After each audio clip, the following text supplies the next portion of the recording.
বরমশাই বাজার নিয়ে আসছে। তো এখানে আছে চাল কুমড়া, কোয়াশ, পটল, ঝিঙে, পেঁপে, আর এই ট্রেতে রয়েছে হলো বেগুন, কাঁচকলা, আর রয়েছে ভেন্ডি, আর নিয়ে এসেছে ঢেঁকি শাক। ঢেঁকি শাক কার কার খেতে ভালো লাগে অবশ্যই জানিও, আমার তো ভালোই লাগে। আর এখানে রয়েছে ডাটা। এই সবজিগুলো ভীষণ তাজা তাজা একদম, মানে এই সবজিগুলো যদি ভালোভাবে রান্না করা যায় খুব টেস্টি লাগবে খেতে। Hello everyone, good morning, welcome back to my channel happy happy Chumki ব্লগে তোমাদের অনেক স্বাগত, অনেক ভালোবাসা জানি। আজকে ব্লগটা শুরু করলাম। আজকে হলো বুধবার, সকাল বাজে কটা দ্বারা দেখে বলি, 10:10 বাজে। তো সকালে বাসি কাজকর্ম কমপ্লিট করে স্নান সেরে রান্নাঘরে চলে এসেছি। আর আমি বসিয়ে দিয়েছি চা, আর একদিকে ভাতের জল বসিয়ে দিয়েছি। চাল এখনও ধোয়া হয়নি, তো চালটা ধোবো। তো চাটা হয়ে গেছে, চাটা ঢেলে নিই। আর আজকে সারাদিন কী কী করছি দেখতে থাকো ব্লগটা, আশা করছি আজকে ব্লগটা তোমাদের ভালো লাগবে।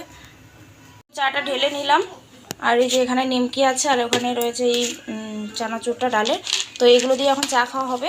তো এখন চলে যাচ্ছে বারান্দার মধ্যে, তো বারান্দাতেই চা খাওয়া হবে।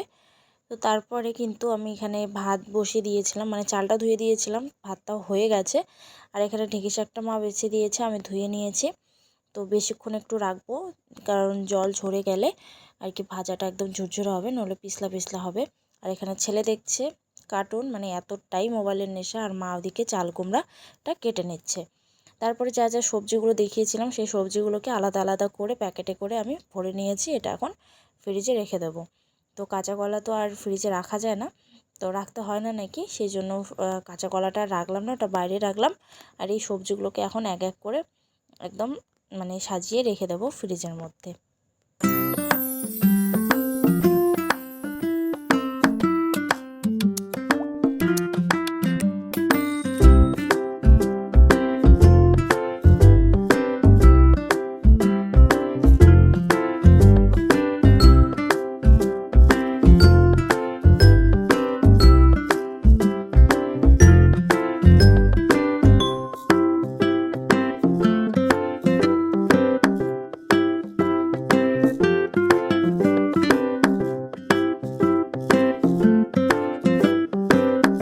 এদিকে মায়ের চাল কুমড়াটাও কাটা হয়ে গেছিলো, তারপর আমি ধুয়ে রেখে দিয়েছি।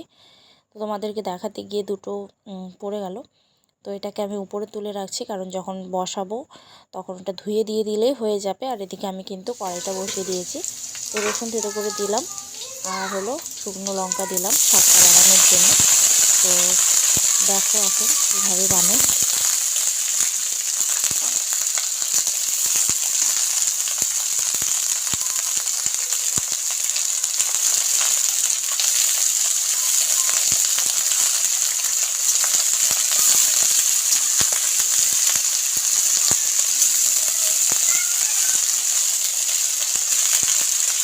রান্না কমপ্লিট হয়ে গেছে, চলো একটা ঝলক দেখাই তোমাদেরকে কি রান্না হলো।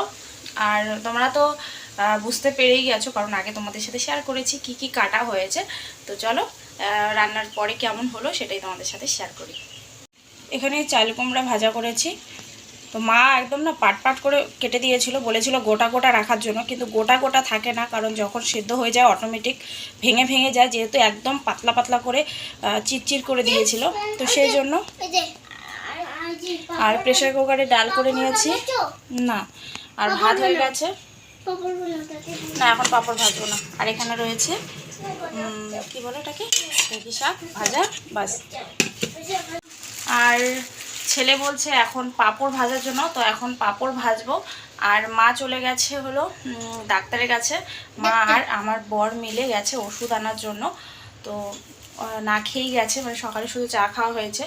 তো এখন তো রান্নাবান্না হলো কমপ্লিট, তো এখন পাঁপড় ভেজে নেব, তারপরে ছেলে আর আমি খেয়ে নেবো। মা যখন চলে আসবে, মানে মা আর আমার বর যখন চলে আসবে তখন ওরা খাবে, ঠিক আছে। তো চলো পাঁপড়টাকে ভেজে নিই, কারণ বেলা অনেকটা হয়েছে, প্রায় 12:30 পৌনে 1টার মতো মানে বেলা হয়ে গেছে। তো চলো পরে কথা হচ্ছে আবারও।